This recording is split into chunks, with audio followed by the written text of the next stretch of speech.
This is the MCTV Weekday Update. Good afternoon and welcome to the MCTV Weekday Update. I'm Eli Fierro. And I'm Erin Willis. An Aggie was in town to celebrate a noted Red Raider yesterday at the United Spirit Arena. Texas Governor Rick Perry came to Lubbock to celebrate Chancellor Kent Hance's accomplishment at Texas Tech. Students, politicians, and regents rubbed shoulders at the arena yesterday as the university honored Hance's fundraising efforts and his goal to increase enrollment.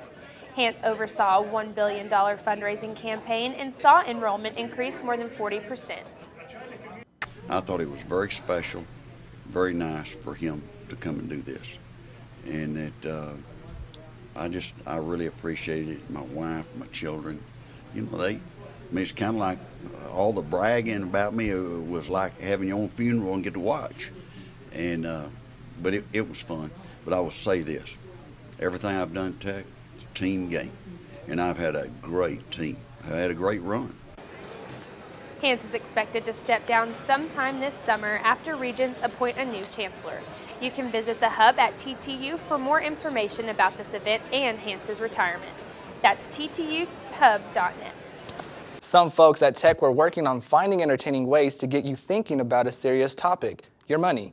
Red to Black and the Personal Finance Literacy Program teamed up for this. It's called Financial Education Week. Each day from about 10 to 2, volunteers were outside the copy mail office on the north end of the sub playing games and giving things away. There was also even a chance to win an iPad.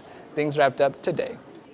Students showed off their musical talents last Friday at the Singersongwriter competition in the sub. Reporter Halima Fasasi has more information on the event. Tech Activities Board hosted the Singer-Songwriter Contest at Barnes & Noble at the Sub. The contest took place on Friday night from 7 to 9. 7 contestants performed in hopes of winning 3 places to perform at future tab events. But first place wins the opportunity to open for the band The Crash Kings in the spring concert, Raider City Limits. 3 judges decided the competition. The contestants gathered and practiced before the competition began.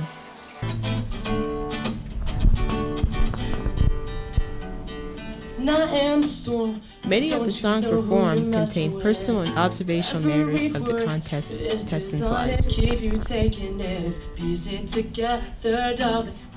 Yeah, music's my favorite thing to do, so anytime you get to share it with people, it's pretty good night, I guess.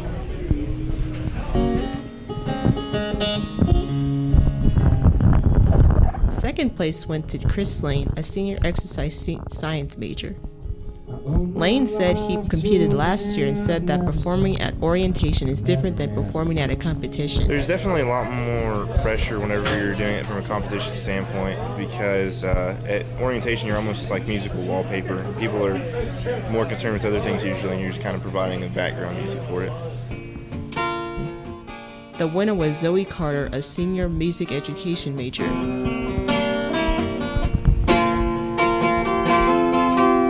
Carter said she has been involved in music since she was young. I started guitar lessons when I was 8. I lived in Bernie and I met a guitar teacher there, and then I joined the band in middle school, and that's never looked back. Judge Curtis Peoples, an archivist at Crossroads Music Archive at TTU, spoke after the event. Zoe's guitar playing tonight, I thought that was great, as well as Jacob's, and Lane's guitar playing was really good too. There were some fun moments, some serious moments, so overall I think we had a pretty good balance. TAB's next event that includes live music will be the Raider City Limits on April 11th. Reporting for MCTV, I'm Halima Fasasi. Tech Activities Board is showing off their creative talent as well by hosting a number of events today. At 8:30, Texas Tech's improv comedy troupe will fill the Escondido Theater with laughs and entertainment, and at 10 in the same room, you can catch the free viewing of Saving Mr. Banks, a movie about the making of Walt Disney's Mary Poppins. Well, the fun doesn't stop there. Last Thursday, the Harry Potter Quidditch Tab event was a success. Brian Navarrete reports on the event. On your mark, get set,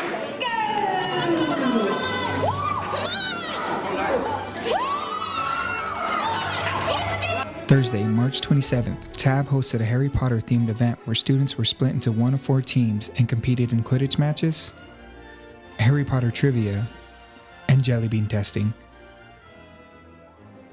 Nora Jan, sophomore English major and member of TAB, said this was their first time hosting the event and originated with their nighttime coordinator. Our coordinator, Mackenzie Hobson, really likes Harry Potter, and I think it was like a popular thing that the students wanted, and they took like a survey or something and they brought it up. Jan said the event was bigger than they anticipated and only prepared for about 75 students.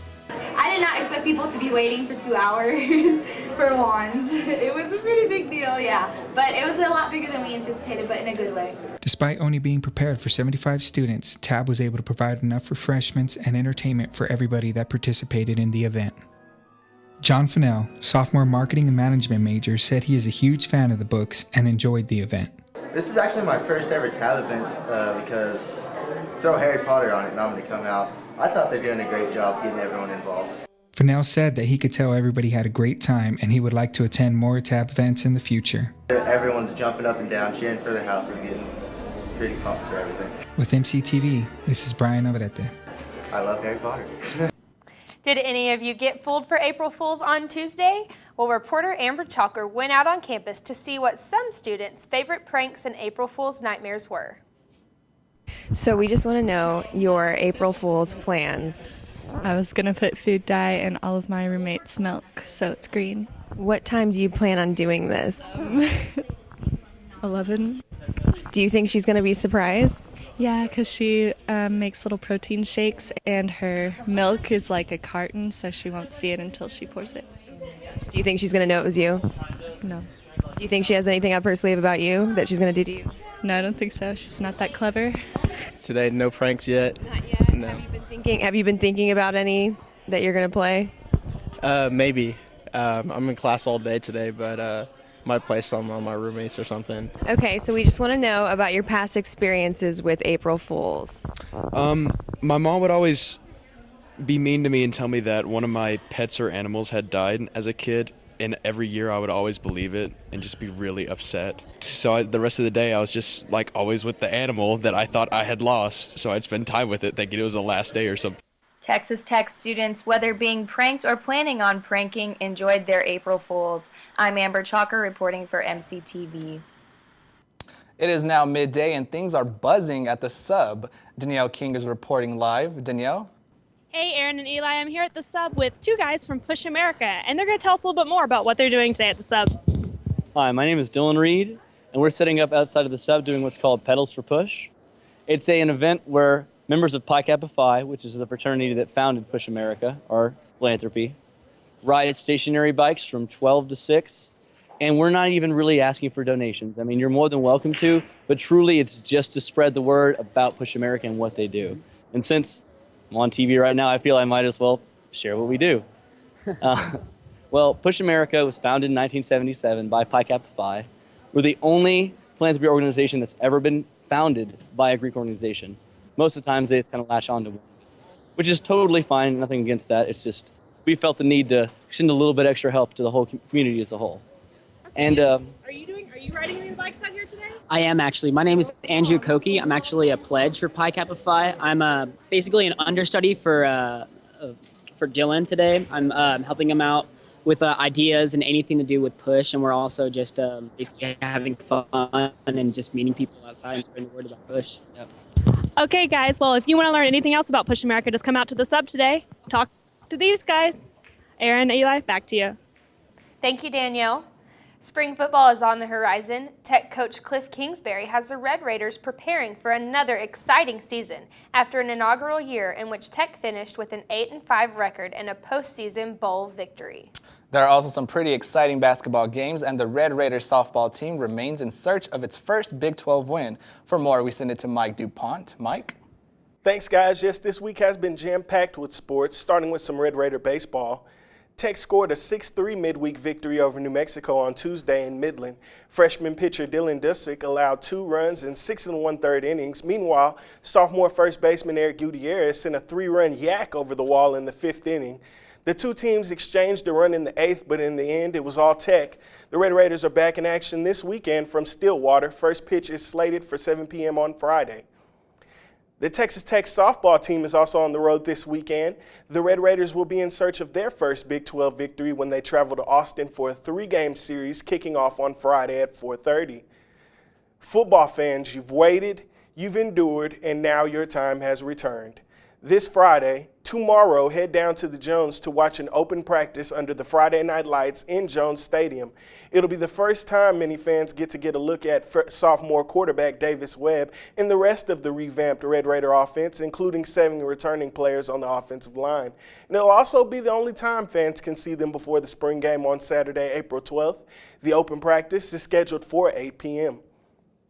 Lastly, apparently there's a set of basketball games being played in North Texas this weekend. Some know it as the semifinal round of the NCAA tournament. Others may simply know it as the Final Four. Florida, UConn, and Wisconsin, Kentucky will tip off on Saturday. But first, let's look back on how we arrived at the Final Four. Florida defeated Dayton handily to advance to the big dance. It'll be Billy Donovan's 4th appearance in the Final Four as coach of the Gators. UConn narrowly defeated Michigan State. Kevin Ollie leads the Huskies to the Final Four in his second year as coach at Connecticut. Bob Ryan's Badgers escaped Arizona's last-second heroics and defeated the Wildcats. They'll meet Kentucky in the late game on Saturday night. Kentucky, arguably the best 8th-seeded team ever, will take their highly touted group of freshman talent back to Cowboys Stadium, where they lost earlier in the season. That does it for sports. Be sure to head out to the Jones tomorrow. Personally, I can't wait to check out Gary Moore. I mean, the guy's a stud. He's a young defensive lineman who redshirted last season, 6'5", 220. He can scratch his knees standing up straight. He's definitely going to get after the quarterback for sure. Back to you guys in the studio. All right, thank you, Michael. Well, the weather has been nice the last couple of days, but will that continue? Let's take a look at the weather for the rest of the week. Today is sunny with a high in the lower 70s. Winds are expected to reach up to 35 miles per hour. Tomorrow, temperatures will drop with a low in the 40s, and Saturday we will have a 20% chance of thunderstorms with wind speeds up to 20 miles per hour. Sunday will be a great day to go to the pool with partly sunny skies and a high of 70 degrees. That's all for the Thursday edition of the MCTV Weekday Update. Be sure to check ttuhub.net every day for more news. Have a great weekend, and we'll see you back here on Monday.